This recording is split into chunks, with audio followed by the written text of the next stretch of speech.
नमो नमः प्रिय छात्राः, पुनः स्वागतमस्ते संस्कृतशालायां भवतां समेषां। प्यारे बच्चों, संस्कृतशाला की आज की इस वीडियो में आप सबका हार्दिक स्वागत है। प्यारे बच्चों, आज बोर्ड पर आपके सामने ये जो एक बादल आपको नजर आ रहा है, इस बादल में कुछ शब्द छिपे हुए हैं, आपको वो दिखाई दे रहे होंगे। तो इन शब्दों से हम अपनी कक्षा आरंभ करते हैं। सबसे पहले है मनोहरः, नमस्ते, निर्बलः, निश्चलः, निश्चयः। अब इन शब्दों में 5 शब्द लिखे हुए हैं। यहाँ पर इन 5 शब्दों में कोई खास बात है जो सब में है, इन 5 शब्दों में है, वो आप पहचान सकते हैं क्या? तो पहली खास बात है कि इन शब्दों में, हर शब्द में कम से कम 2 शब्द मिले हुए हैं। जैसे मनः हरः, नमः ते। और एक और बात, एक तो मैंने बता दी, एक और बात ऐसी है, अब मैं देखता हूं कि आप उसे ढूंढ पाएंगे या नहीं ढूंढ पाएंगे। नमः ते, निःबलः, निःछलः, निश्चयः।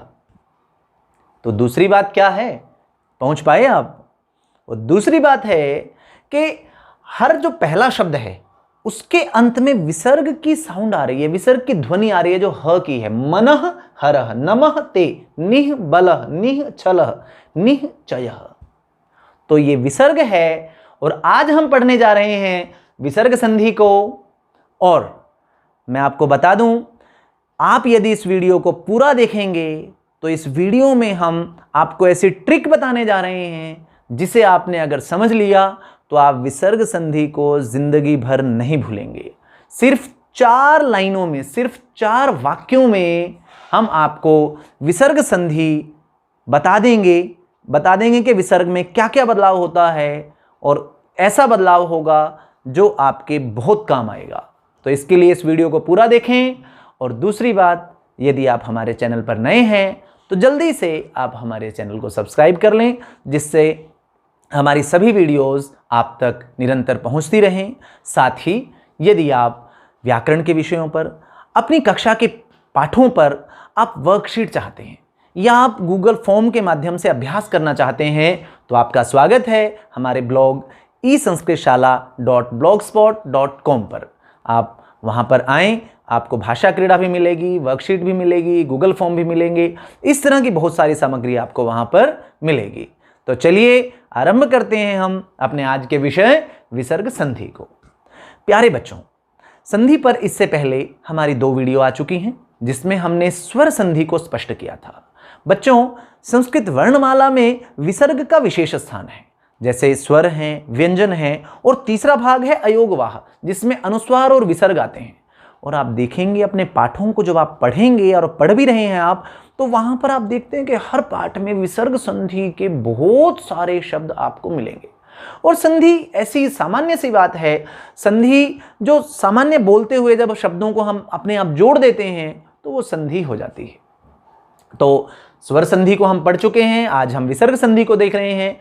और विसर्ग संधि में सबसे पहले हम जान लेते हैं कि विसर्ग को क्या क्या हो सकता है, क्या बदलाव हो सकते हैं। क्योंकि संधि का मतलब है 2 या 2 से अधिक वर्णों में, जो वर्णों के मिलाने से जो परिवर्तन उनमें आता है, वो परिवर्तन जो है वो संधि कहलाता है। जब वो परिवर्तन स्वर में होता है तो स्वर संधि कहलाता है, व्यंजन में होता है तो व्यंजन संधि, और जब परिवर्तन विसर्ग में हो तो वो कहलाता है विसर्ग संधि को।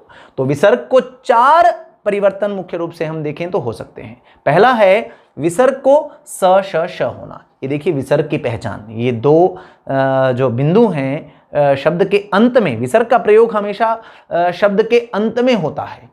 कुछ जगहों पर जहां कोई उपसर्ग आदि जुड़े हुए हैं, आएंगे ऐसे भी, जहां पर शब्द के बीच में भी विसर्ग का प्रयोग हो जाता है। जैसे दुख, वहां पर दुर उपसर्ग होता है तो वहां पर बीच में भी हो जाता है, लेकिन 99% में कहूं तो विसर्ग का प्रयोग अंत में ही होता है।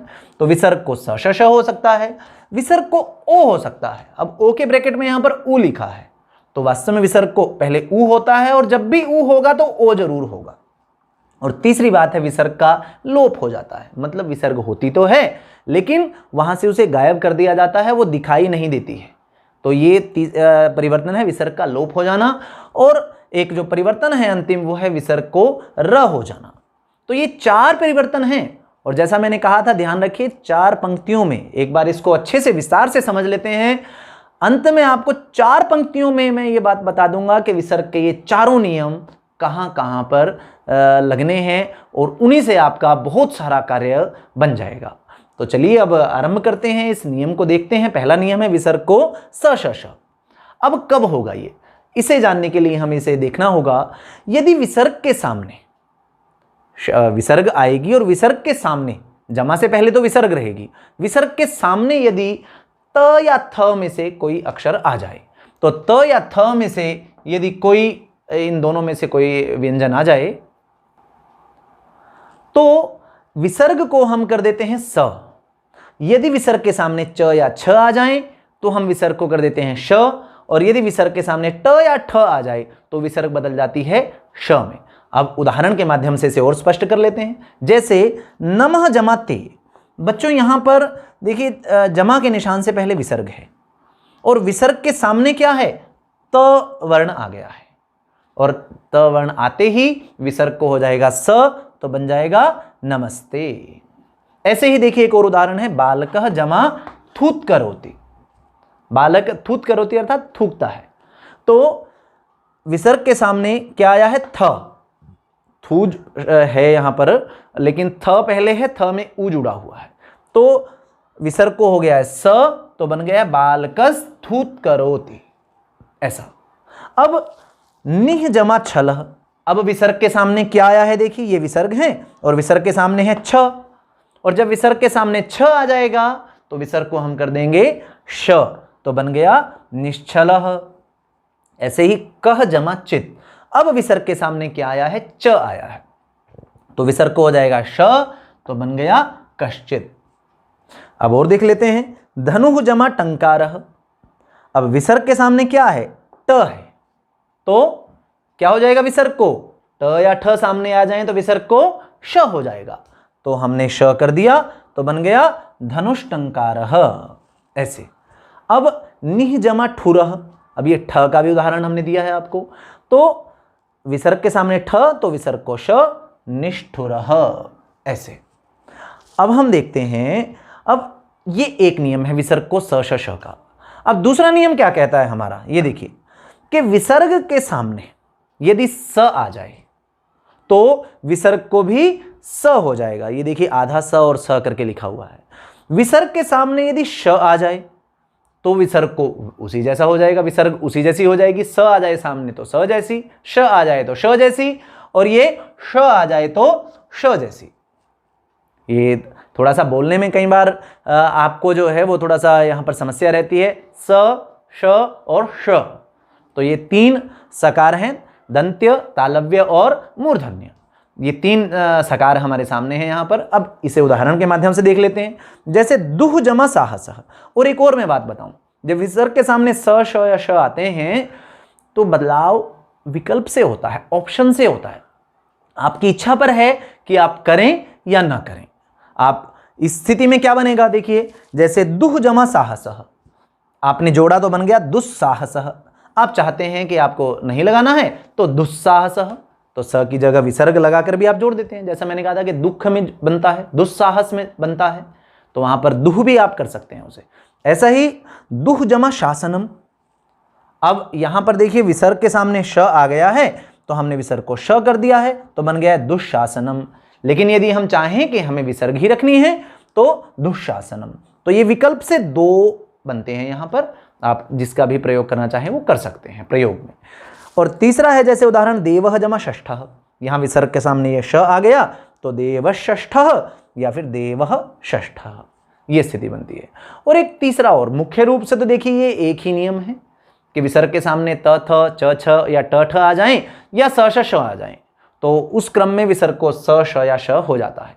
लेकिन कई बार कुछ अपवाद स्वरूप कुछ शब्द हैं, जैसे नमः, पुरः, तिरः। ये देखिए हमारे तीसरे नियम में नमः, पुरः, तिरः इत्यादि कुछ शब्द ऐसे हैं, इनके सामने यदि कारः आ जाए तो क्या बनता है, विसर्ग को स हो जाता है। जैसे नमः जमा कारः, नमस्कारः। ऐसे ही तिरः जमा कारः, तिरस्कारः। पुरः जमा कारः, पुरस्कारः। तो ये अब हमने समझा है कि विसर्ग को स, श या श कब होंगे। तो अब हम आगे बढ़ते हैं अपने अगले नियम की ओर। विसर्ग को ओ कब होगा ये जानते हैं। विसर्ग संधि का दूसरा नियम है विसर्ग को ओ होना। ये देखिए ब्रैकेट में ऊ लिखा हुआ है, तो वास्तव में ये विसर्ग को ऊ होता है। तो कब होगा ऊ, वो पहला नियम हम देखते हैं। यहाँ पर कुल मिलाकर 2 नियम हैं। विसर्ग से पहले अ होना चाहिए। अभी तक हमने पिछले नियम में विसर्ग से बाद की स्थिति देखी थी। अब जो अगले तीनों नियम हैं उनमें हम विसर्ग से पहले ये देखना शुरू करेंगे। तो विसर्ग से पहले अ होना चाहिए। जब भी आपको ओ करना है तो ये देखना है कि विसर्ग से पहले क्या अ है, तभी आप विचार करें कि ओ हो सकता है। बाद में क्या क्या हो सकता है, बाद में तो बहुत सारे अक्षर हैं। बाद में जो है विसर्ग के सामने वर्गों के तीसरा, चौथा और 5वां अक्षर। अब वर्ग कौन से, वर्ग व्यंजनों में वर्ग है ना 5, क वर्ग, च वर्ग, ट वर्ग, त वर्ग और प वर्ग। तो क वर्ग का तीसरा, चौथा, 5वां अक्षर कौन सा है, ग, घ, ङ। च वर्ग का पहले 2 को छोड़ दें आप, बाकी तीसरे, चौथा और 5वां बच जाएंगे वहां पर। क्योंकि पहला क्यों छोड़ रहे हैं, पहला दूसरा, क्योंकि जब स श श बनाने की जरूरत थी तो क्या लिया था, तो स वहां पर त थ लिया था, च छ लिया था और ट ठ लिया था और क भी ले लिया था। तो वर्गों के पहले और दूसरे अक्षर की जरूरत जहां पड़ेगी वो सिर्फ स श श बनाने में पड़ेगी। अब बाकी जो तीनों नियम बचे हैं, तीनों में ही जब बात होगी तो व्यंजनों के वर्गों के तीसरे, चौथे, 5वें अक्षर की होगी और साथ में य र ल व ह की होगी। स श श को क्यों छोड़ दिया, समझ गए या नहीं समझे अभी, क्योंकि स सामने आ गया तो विसर्ग को स ही होना था, श आ गया तो श होना था। उन तीनों का तो हिसाब किताब कर लिया ना। अब जो बचे हैं उनको देखते हैं।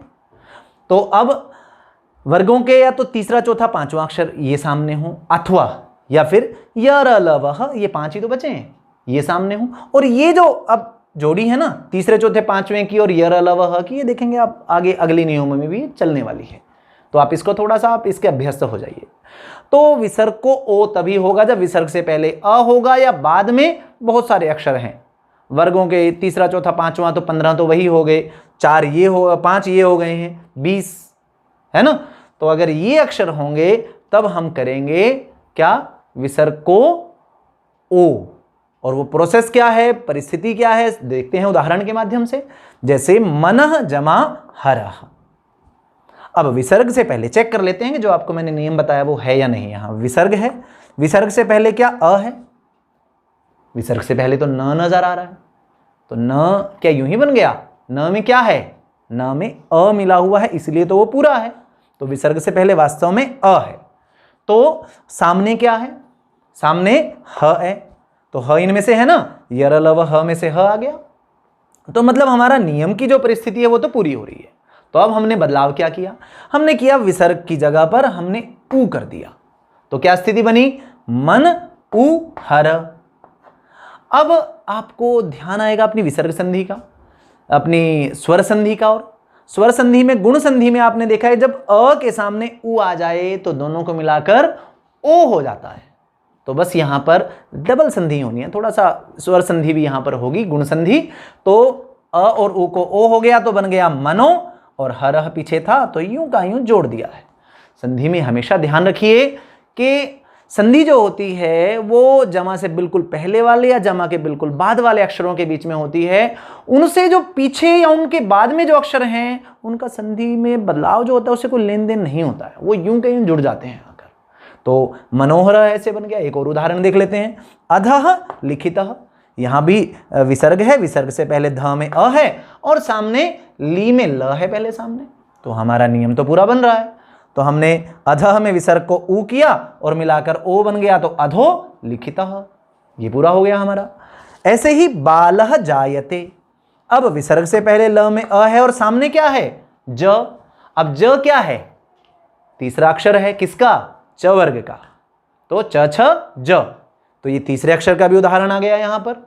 तो बालः जायते मिलाया तो बन गया बालो जायते। अब एक बात अगर आपने नोट की हो, यहां पर हम संधि कहते हैं जोड़ने को। हमने इन 2 शब्दों को जोड़ा है, लेकिन जोड़ने के बाद भी ये तो कैसे नजर आ रहे हैं, ये तो अलग अलग नजर आ रहे हैं। अब आपके मन में, क्योंकि पाठों में आपके पास ये नियम आएंगे, ये आपको संधि के नियम रटने नहीं है, पाठ में प्रयोग आएगा, आपको कहा जाएगा यहां पर संधि छांटिए, आपको लगेगा संधि है ही नहीं, दो शब्द अलग अलग हैं। तो बच्चों दो स्थितियां ऐसी होती हैं विसर्ग संधि में।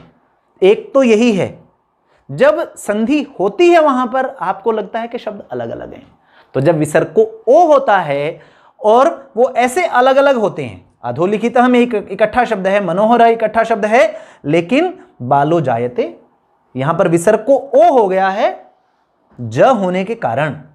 इन शब्द संधि है यहां पर, लेकिन फिर भी अलग अलग नजर आ रहे हैं, तो इस बात को ध्यान रखिएगा। और दूसरी आगे बताऊंगा आपको, अभी थोड़ा सा इंतजार कीजिए, जैसे जब आएगी तब याद दिला दूंगा आपको मैं, कि मैंने कहा था आपको।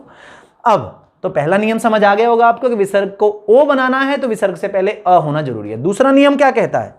दूसरा नियम भी बात तो यही कहेगा, लेकिन थोड़ा सा और बढ़ा रहा है। क्या कह रहा है? विसर्ग से पहले व सामने दोनों तरफ की बात हो रही है। जमा से पहले तो विसर्ग होगी, विसर्ग से पहले भी और बाद में भी क्या होगा? अ, दोनों तरफ अ आ जाए तब भी विसर्ग को ओ होगा। यहां भी बच्चों काम थोड़ा सा डबल होना है। ऐसा लगता है कि विसर्ग से ओ वाली संधि जो है ना, स्वर संधि की सखी है, सहेली है, ये आपस में बड़ी घनिष्ठता है इनमें, ये एक दूसरे का पूरा सहयोग ले रही हैं। जब ओ बनाना था तो पूरा ऊ का सहयोग लिया गया वहां पर, गुण संधि का। अब यहां किसका सहयोग लिया जाएगा देखिए थोड़ा सा। अब उदाहरण देखते हैं, जैसे कह जमा अपी। अब कह में विसर्ग से पहले क में अ है और सामने अपी का तो अ नजर ही आ रहा है हमें, तो विसर्ग के दोनों तरफ अ की शर्त पूरी। तो अब क्या हुआ? विसर्ग को हमने ओ पहले ऊ किया था, जैसे यहां पर ये किया, और ऊ को ओ बना दिया तो बन गया को, और अपी को अपी। लेकिन अब किसका काम शुरू होता है? फिर वापस स्वर संधि की ओर जाते हैं। उसका एक जो नियम है पूर्व रूप संधि, जहां पर अ को पूर्व रूप हो जाता है। तो ये देखिए कोपी, इसके उदाहरण बहुत ज्यादा आपको मिलते हैं बच्चों। ये एस के निशान जैसा, इसे कहते हैं हम अवग्रह। ये अ को हुआ है, और ये कब होता है? जब सामने या तो ए हो या ओ हो। तो विसर्ग संधि में ए का तो कोई काम ही नहीं है, विसर्ग संधि में ओ का काम है। और जब भी ओ के सामने अ आ गया ना, मतलब जब ये नियम लगेगा ना विसर्ग से के दोनों तरफ अ होगा, तो ये समझिए ये अवग्रह जरूर आएगा, क्योंकि पहले अ के कारण तो विसर्ग को ओ हो जाएगा, को बन गया जैसे, और अपी का या और भी कोई किसी अस्थि का अ जो होगा वो उसमें मिल जाएगा, उसे अवग्रह हो जाएगा, और ऐसे कोपी, कोस्ती, है ना, इस प्रकार से बन जाएगा। दूसरा एक और उदाहरण देख लेते हैं, छात्रः अवदत्। तो विसर्ग से पहले भी अ, बाद में भी अ, तो हो गया छात्रो अवदत्। तो मिलाया तो पूर्व रूप कर दिया तो बन गया छात्रो वदत्। इसका उच्चारण कैसे करते हैं? और थोड़ा सा समय ये पता चले, अगर आप बोलते हैं कि छात्रो वदत्, अब पता नहीं चलेगा कि यहां पर अ को पूर्व रूप हुआ है, आपको बोलना पड़ेगा छात्रो वदत्। उच्चारण से ही आपके पता चल जाएगा कि यहां पर पूर्व रूप हुआ है अ को। तो इस प्रकार हम इसे देख सकते हैं। एक और उदाहरण है, देखिए सह अस्ति। अब सह वह है, तो सह में विसर्ग से पहले अ है और सामने अस्ति का अ है, तो सो अस्ति मिला दिया तो और सोस्ति, इस तरह से ही बन जाता है। तो ये हमने समझा है बच्चों विसर्ग को ओ करना। इसमें हमने ध्यान रखा कि विसर्ग से पहले बस अ होना चाहिए। अगर विसर्ग से पहले अ नहीं है तो आप ओ बनाने की सोचिएगा भी मत। मैं समझता हूं स्पष्ट होगा आपको। अगला नियम देख लेते हैं हम। अब बात आती है विसर्ग का लोप, मतलब विसर्ग का गायब हो जाना। अब आप कहेंगे विसर्ग कोई भूत थोड़ी ना है, या कोई इसके पास दैवीय शक्तियां थोड़ी ना है, या ऋषि मुनियों की शक्तियां लेकर आई है विसर्ग जो लोप भी हो जाता है। तो ये व्याकरण की विशेष स्थिति है। विसर्ग की एक बड़ी विशेष स्थिति है जब विसर्ग होती है लेकिन दिखाई नहीं देती है। तो वो कब कब हो सकता है, तो आप यहां पर देख सकते हैं उसे। क्या कह रहे हैं देखिए पहले। अब शर्त क्या है? विसर्ग से पहले आ होना चाहिए, यह शर्त है। तथा सामने विसर्ग के बाद क्या हो? कोई भी स्वर। अब फिर मैंने कहा था ना कि इसको ध्यान रखना, ये 3 4 5 यरलव को ये आगे साथ में वही ये जोड़ी है इनकी। तो सामने क्या हो सकता है? पहले तो आ है, ये बहुत जरूरी शर्त है। अगर विसर्ग का लोप करने की सोच रहे हैं ना, तो ये देख लेना कि विसर्ग से पहले आ है या नहीं है। आ हो तो सोचना, फिर बाद में देखना कि सामने क्या है। तो आ है, ये देख लिया आपने। अब सामने क्या क्या हो सकता है? सामने या तो कोई भी स्वर आ सकता है, कोई भी स्वर, ये शब्द याद रखिए। अ भी हो सकता है, 13 स्वर हैं। अ आ इ ई उ ऊ री री री ए ऐ ओ औ, ये 13 स्वर हैं। कोई भी स्वर वर्गों के 3 4 5, तीसरा चौथा पांचवा, ये आपको स्पष्ट है, मैं दोबारा नहीं समझा रहा हूं। य र ल व ह, ये हमारी जोड़ी है ये। तो इनमें से कोई भी एक, तो कितने अक्षर हो गए? 15, 20 और स्वर 33। 48 में से 33 अक्षर ऐसे हैं जो आ सकते हैं। इसका मतलब बाद में ज्यादा ध्यान देने की जरूरत नहीं है, बस पहले देख लेना विसर्ग से पहले अगर आ है तो समझ लेना कि अब विसर्ग का लोप होने जा रहा है, बस ये बात मुख्य है यहाँ। तो चेक भी कर लेते हैं थोड़ा सा, जो मैंने कहा है आपको वैसा हो भी रहा है। और अपनी पुस्तक में जरूर चेक कीजिएगा और कमेंट बॉक्स में मुझे जरूर बताइएगा कि सर हाँ ऐसा हो रहा है। तो देख लेते हैं उदाहरण। लताह जमा अत्र। अब लताह जमा अत्र में देखिए विसर्ग आ गया यहां पर। विसर्ग से पहले क्या है? आ है, बिल्कुल आपको दिखाई दे रहा होगा, मैं समझ रहा हूं। लताह में, लता में आ है। आ के सामने अब देखिए अ आ गया है। अ क्या है? स्वर है या नहीं है? बिल्कुल अ एक स्वर है। तो अब क्या होगा? विसर्ग के सामने अ है, विसर्ग से पहले आ गया है, तो आप विसर्ग का लोप कर सकते हैं। तो ये स्थिति बन गई लता अत्र। अब एक बात बताई थी आपको मैंने यहां पर, और एक तो बता दी थी, कहा था कि एक और अभी आगे आएगी तब बताऊंगा। याद आ गई बात? वो क्या? संधि है, लेकिन लग रहा है कि संधि नहीं है। ये खेल है इसका। कैसे? देखिए लता अत्र, हमने देख लिया कि यहां तो ये तो दो शब्द अलग अलग हैं, इनमें कैसी संधि? लेकिन संधि है, विसर्ग का लोप हुआ है। अब एक और बात, अब आप कहेंगे सर ये तो जब यहां स्वर संधि का सहारा ले लिया था, यहां क्यों नहीं ले रहे हैं? तो यहां जो है प्रयोग हमें नहीं मिलता ऐसा कि यहां पर ये जुड़ जाएं आपस में। और उससे एक और है जो मुझे लगता है क्योंकि शब्द जो हैं वो पहले बनते हैं, व्याकरण बाद में उनका व्याकरण विश्लेषण करते हैं। तो मुझे जो लगता है कि जब प्रयोग नहीं मिलता है तो व्याकरण फिर उस पर कार्य नहीं करते हैं। इस तरह के प्रयोग मिलते हैं तो उन पर कार्य हुआ है। और दूसरा, फिर उससे संधि के कई सारे नियमों का उल्लंघन हो सकता है। हमें वहां पर ये नहीं पता चलेगा कि यहाँ दीर्घ संधि है या नहीं है, या क्या स्थिति है। तो वो थोड़ी उलझन वाली स्थिति हो सकती थी वहां पर। तो इस तरह से यहां पर ये दो शब्द अलग अलग दिखते हैं, लेकिन संधि है, लता अत्र। अगला उदाहरण भी देख लेते हैं। गोपालाह हसंती। अब यहां विसर्ग से पहले आ है और बाद में क्या चाहिए आपको? यरलव ह में से ह आ गया है, तो बस अब आप विसर्ग का लोप कर सकते हैं और बन जाएगा गोपाला हसंती। तो ओ वाले में तो देखिए कुछ जगह ऐसी होती हैं जहां पर संधि होने के बावजूद भी दोनों शब्द अलग अलग नजर आते हैं, जैसे बालो जायते मैंने कहा था, या और कुछ उदाहरण मिल जाएंगे आपको। लेकिन विसर्ग का लोप जब होगा तो याद रखिए बच्चों, हमेशा वो दोनों शब्द अलग अलग नजर आएंगे। तो विसर्ग का लोप आपने देख लिया, मुख्य नियम था कि आ आना चाहिए। अब एक और बात है, दूसरा नियम क्या कहता है कि सह या एषः। अब ये ध्यान कर लेना, विसर्ग का लोप करना चाह रहे हो, सह एषः यदि शब्द आया है वहां पर, और सह एषः के बाद अ के अतिरिक्त कोई अन्य वर्ण, मेरे इन शब्दों पर ध्यान दीजिए, कोई अन्य वर्ण, किसको निकाला है? सिर्फ अ को। तो कितने बच गए? अ को निकाल के सारे स्वर, सारे व्यंजन सब। तो अ के अतिरिक्त कोई भी वर्ण आ जाए तो सह या एषः की जो विसर्ग है उसका लोप हो जाता है। तो एक मोटी सी बात बताऊं कि सह एषः जब संधि में आ जाएं तो बस सिर्फ अ सामने देख लो, अ नहीं है तो लोप कर दो, बात खत्म। ये चीज होती है। जैसे सह इच्छति, अ नहीं आया है, सह इच्छति ई आया है, तो विसर्ग का लोप स इच्छति। एषः नमति, तो एष नमति। एक और छोटी सी बात जो यहां मैं समझता हूं जो बहुत ध्यान से देख रहे हैं उनके मन में एक बात आई होगी यहां पर, तो वो बात मुझे लगता है यहां से पूरी होगी। इसको जान लेते हैं पहले क्या है।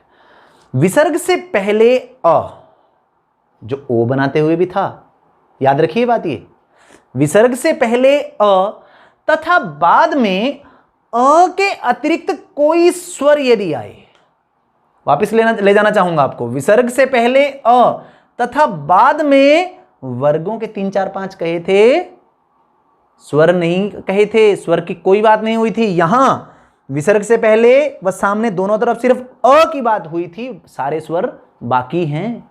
वो यहां आए हैं। अब कैसे? विसर्ग से पहले यदि अ है तथा बाद में अ के अतिरिक्त कोई स्वर आ जाए, क्योंकि अ आ गया सामने तो ओ होना ही है ये, और अवग्रह हो जाएगा। अ नहीं आया जी, ई आ गया, ए आ गया, ऐ आ गया, कोई सा स्वर आ जाए तो क्या होगा? वहां पर विसर्ग का लोप हो जाएगा। जैसे रामः इति, रामः जमा इति राम इति, और देवः उत्तिष्ठति देव उत्तिष्ठति।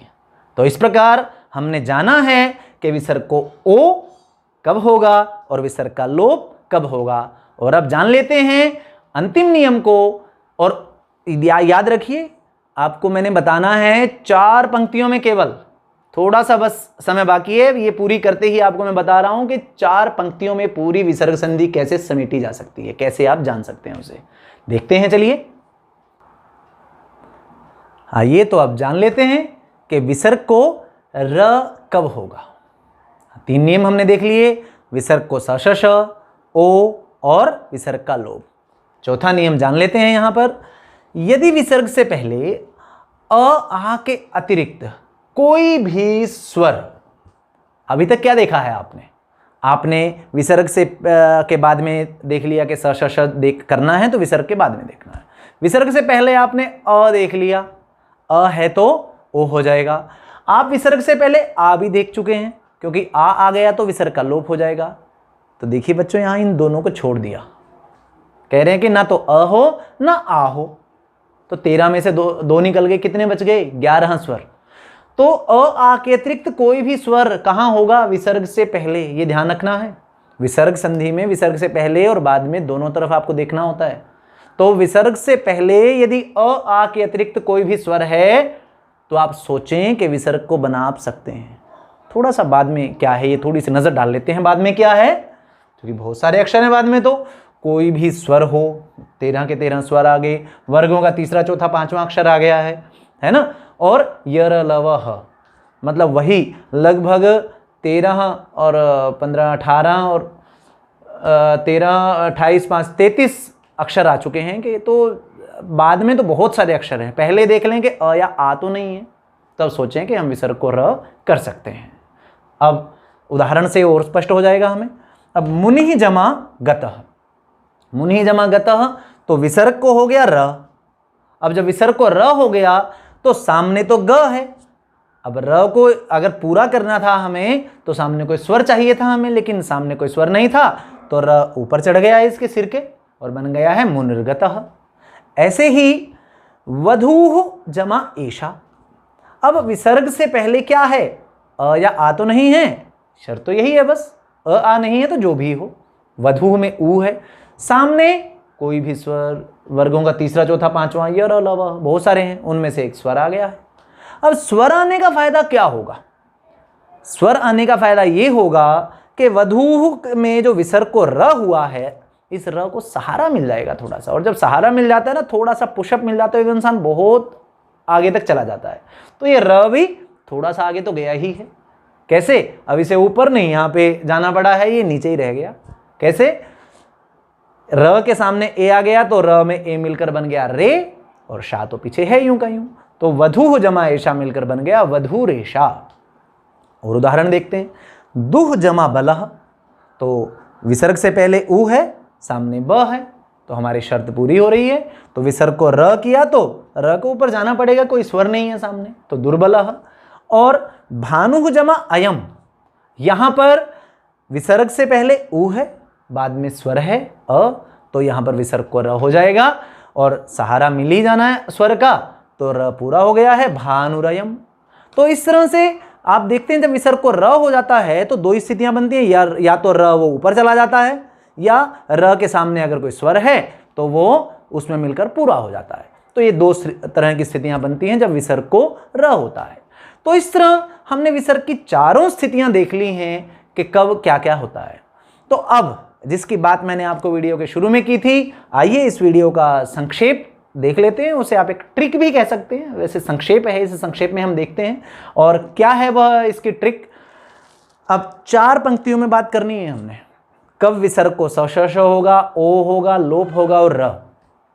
अब सबसे पहले ना जब भी विसर्ग का आपका जोड़ तोड़ आप करें, देखिए विसर्ग संधि जब हो तो संधि विच्छेद करना आसान होता है, क्योंकि आपके पास 4 ही ऑप्शन होते हैं। आपको देखना है कहीं स स श से तो नहीं जुड़ा हुआ है, कहीं र से तो नहीं जुड़ा हुआ है, कहीं ओ से तो नहीं जुड़ा हुआ है, या कहीं 2 शब्द अलग अलग लग रहे हैं फिर भी संधि कह रहे हैं, तो हो अच्छा ऐसा है तो ये विसर्ग का लोप होगा। तो विसर्ग को संधि से युक्त शब्द को अलग अलग करना आसान है, और अच्छी बात यह है कि पाठों में आपके पास में जुड़े हुए शब्द आते हैं, तो अलग करके आप उन्हें समझ सकते हैं। संधि बहुत महत्वपूर्ण भाग है व्याकरण का।